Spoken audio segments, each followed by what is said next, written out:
ఏంటి స్వామి ఇది? నువ్వు ఒకటి చెప్తే మరొకటి జరిగింది. ఒకసారి రా స్వామి. జై శ్రీరామ్. జై శ్రీరామ్. ఏమైంది బాలక? నాకు అక్కడి నుంచి బయటపడే టైం వచ్చింది అని చెప్పారు కదా. చెప్పాను. నన్ను తీసుకెళ్ళిపోతానని చెప్పారు కదా. చెప్పాను. మరి ఏం జరిగింది? నేను చెప్పిందే జరిగింది. కాదు స్వామి, ఇక్కడ వేరేది జరిగింది. మీరు చూడలేదనుకుంటా. చాలా తేడా జరిగిపోయింది స్వామి. నేనేం చెప్పాను? అక్కడ నీ సమయం అయిపోయింది, బయటపడే సమయం ఆసన్నమైందని చెప్పాను. అవును. మరి అక్కడి నుంచి బయటపడ్డావా లేదా? కానీ వచ్చి ఇక్కడ పడ్డానుగా. నేను అక్కడి నుంచి బయటపడతావని మాత్రమే చెప్పాను, బయటపడి ఎక్కడ వెళ్తావని చెప్పలేదు. మీరు కూడా లాజిక్లు మాట్లాడుతున్నారా స్వామి? అంటే నేను ఇక్కడే ఉండాలా?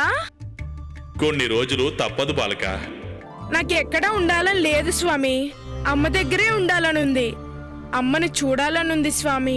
కంగారు పడకు నాయనా, అతి త్వరలోనే ఆ సమయం కూడా ఆసన్నమవుతుంది. ఆ టైం వచ్చేంత వరకు నేను సరోజతో ఉండాలా స్వామి? తప్పదు బాలక. నాకు ఈ లేడీ రౌడీలు నచ్చరు స్వామి. మగ రౌడీలే బెటరు. ఎవరైనా నిన్నేమి ఇబ్బంది పెట్టర్లే నాయనా. నీకు ఏ ఇబ్బంది లేకుండా చూసుకోవడానికి నీ వెనక నేనున్నానుగా. ఏంటో స్వామి, చేసేదంతా చేస్తావు, వెనక నేను ఉన్నానంటావు. ముందు ముందు ఏం జరుగుతుందో మాత్రం తెలియడం లేదు.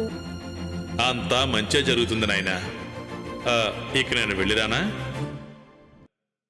జై శ్రీరామ్. అమ్మా మీనాక్షి, జయ్యేడమ్మా.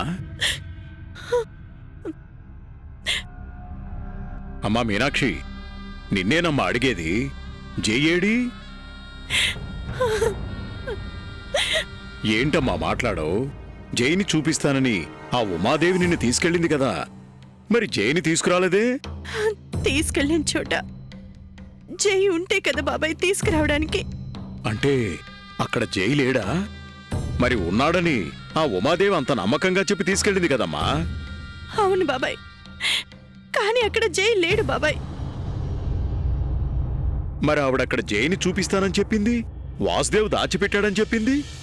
చెప్పింది బాబాయ్. ఇన్ని రోజులు ఆవిడ చెప్పిన దాంట్లో నిజం ఉందని అనుకున్నాను బాబాయ్. నేను కూడా ఆయన అనుమానించాను. ఇప్పుడు అక్కడ జై లేడు బాబాయ్. జై ఏమయ్యాడో అర్థం కావడం లేదు. జైకి ఏమన్నా జరిగిందేమోనని భయంగా ఉంది బాబాయ్. నువ్వేం కంగారు పడకమ్మా. వాసుదేవ్ జైకి ఏమీ జరగనివ్వడమ్మా. అమ్మా, అలాంటి వాళ్ళది నిజమైన ప్రేమ కాదు, అది వ్యామోహం. ఎగ్జాక్ట్లీ చిన్నత్త. నిజంగా ప్రేమించుకున్న వాళ్ళు అలా చేయరు. ఎంత మనసు విరిగిపోతే కన్న కూతుర్ని పట్టుకొని మా దృష్టిలో చచ్చిపోయా ఉంటుందా తల్లి? అది సరే అమ్మా, తన కూతురుతో తన మాట అనేటప్పుడు ఆమె మాటల్లో వ్యథ, కళ్ళల్లో బాధ గమనించావమ్మా? పెద్దబాబుకు బర్త్డే విషెస్ చెప్పు కూడా వెళ్ళాం కదా. ఊరికే ఎలా కాలిపోతుంది? మంట పెడితేనో పడితేనో తగలబడుతుంది.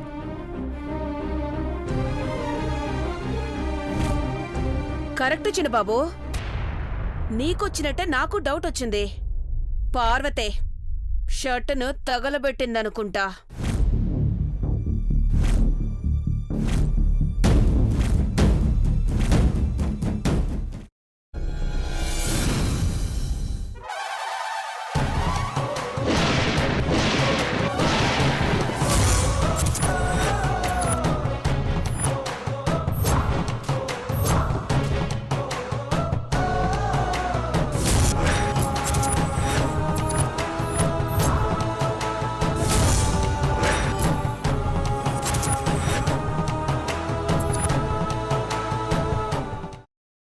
తర్వాత పొట్టు తీసేసి చాప్ చేసి పక్కన పెట్టుకోవాలి. ఒక ప్యాన్లో కొద్దిగా నూనె వేడి చేసి అందులో ఆవాలు, మినప్పప్పు, శనగపప్పు, కరివేపాకు, సన్నగా తరిగి పెట్టుకున్న ఉల్లిపాయలు వేసుకుని 1 నిమిషం పాటు వేయించుకోవాలి. ఆ తర్వాత కాల్చి కట్ చేసి పెట్టుకున్న వంకాయని కూడా అందులో వేసుకుని బాగా మిక్స్ చేసి బౌల్లోకి ట్రాన్స్ఫర్ చేసుకుని అందులో తగినంత చిక్కటి పెరుగు లేదా పల్చటి పెరుగు వేసుకుని మిక్స్ చేసి అన్నంతో కానివ్వండి, చపాతీతో కానివ్వండి సర్వ్ చేసినా చాలా బాగుంటుంది.